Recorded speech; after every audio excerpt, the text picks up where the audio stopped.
Hello प्यारे साथियों, कैसे हैं आप सभी। आशा करता हूँ आप सभी लोग बेहतरीन होंगे, शानदार होंगे, ज़बरदस्त होंगे। साथ ही साथ अपने एग्ज़ाम की तैयारी कर रहे होंगे। दोस्तों, आज हम बात करने वाले हैं हिस्ट्री। ठीक है।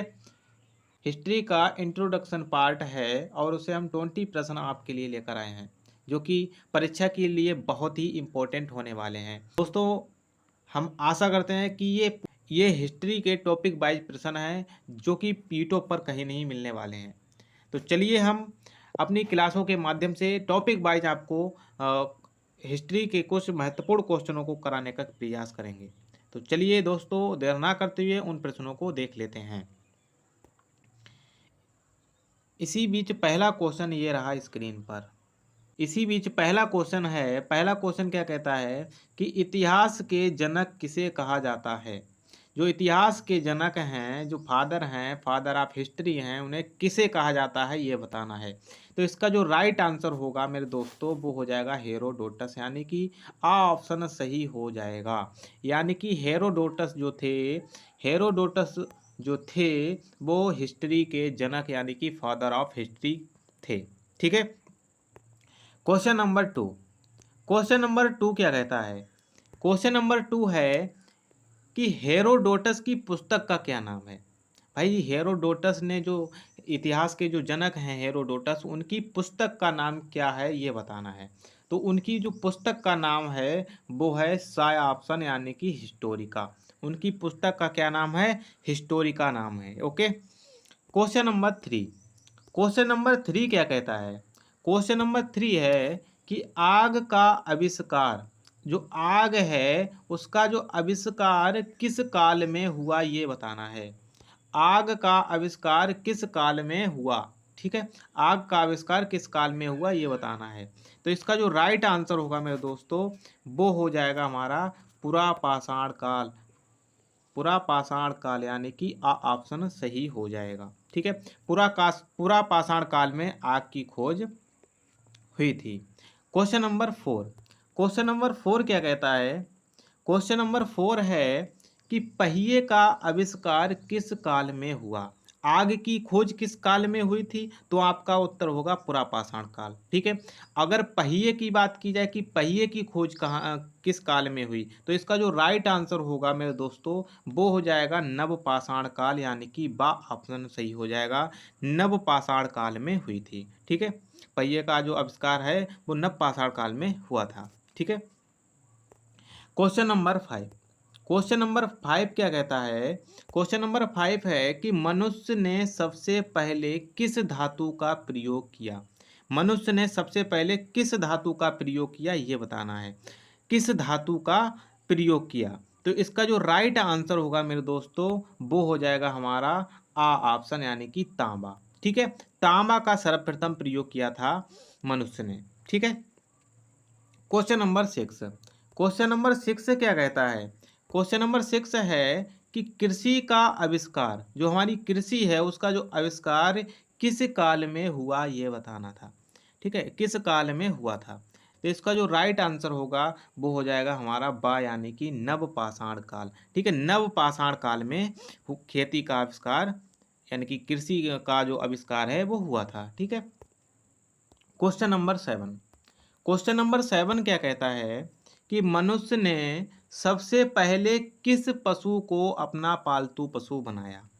सबसे पहले किस पशु को अपना पालतू पशु बनाया था। तो इसका जो राइट आंसर होगा वो हो जाएगा सा यानी कि कुत्ते को। ठीक है। कुत्ते को इन्होंने सबसे पहले अपना पालतू पशु बनाया था, याद रखना है। ठीक है। Question number eight. Question number eight.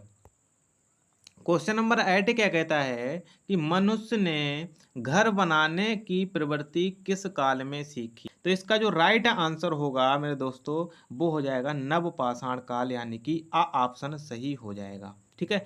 नवपाषाण काल में इन्होंने सीखी थी। ठीक है। Question number nine. Question number nine क्या कहता है। क्वेश्चन नंबर नाइन है कि मनुष्य द्वारा प्रयोग किए जाने वाला प्रथम औजार क्या था। जो मनुष्य द्वारा प्रयोग किया गया प्रथम औजार क्या था ये बताना है। तो क्या खंजर था, या कुल्हाड़ी था, या भाला था, या तलवार। तो इसका जो राइट आंसर होगा मेरे दोस्तों, वो हो जाएगा हमारी कुल्हाड़ी। ठीक है। Question number ten. Question number 10 क्या है? क्वेश्चन नंबर 10 है कि भारतवर्ष शब्द का सर्वप्रथम उल्लेख किस अभिलेख में मिलता है? जो भारतवर्ष शब्द है इसका उल्लेख किस अभिलेख में मिलता है ये बताना है। किस अभिलेख में मिलता है? तो याद रखना, वेरी वेरी इंपॉर्टेंट क्वेश्चन है कि बा ऑप्शन सही हो जाएगा, यानी कि हाथी गुम्फा अभिलेख में। ठीक है, हाथी गुम्फा अभिलेख में इसका उल्लेख मिलता है। ठीक है, क्वेश्चन नंबर 11। क्वेश्चन नंबर 11 क्या है कि वेदों की संख्या कितनी है? ये तो आपको भी पता होगा कि वेद जो है हमारे वो 4 वेद हैं। ठीक है, तो इसका जो राइट आंसर होगा वो क्या हो जाएगा? 4। ठीक है, 4 वेद हैं हमारे। ठीक है, क्वेश्चन नंबर 12। क्वेश्चन नंबर 12 क्या है?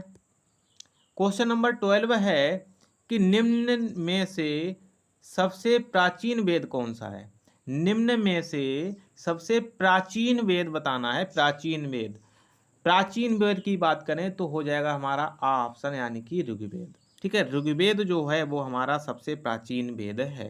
ठीक है, क्वेश्चन नंबर 13। क्वेश्चन नंबर 13 क्या कहता है कि गायत्री मंत्र का उल्लेख किस वेद में मिलता है? जो गायत्री मंत्र है हमारा, जो गायत्री मंत्र है ओम भूर्भुवः स्वः तत्सवितुर्वरेण्यम भर्गो देवस्य धीमहि धियो यो न प्रचोदयात्, इस मंत्र का प्रयोग, मतलब इस मंत्र का जो उल्लेख है वो किस वेद में मिलता है ये बताना है। तो ये इसका जो राइट आंसर होगा वो हो जाएगा हमारा ऋग्वेद। ठीक है, ऋग्वेद में मिलता है इसका उल्लेख। ठीक है, क्वेश्चन नंबर 14। क्वेश्चन नंबर 14 क्या कहता है कि गायत्री मंत्र की रचना किसने की? गायत्री मंत्र जो लिखा गया है उसकी रचना जो है वो किसने की थी ये बताना है। तो गायत्री मंत्र की रचना जो है वो ऋषि विश्वामित्र जी ने की थी, याद रखना है।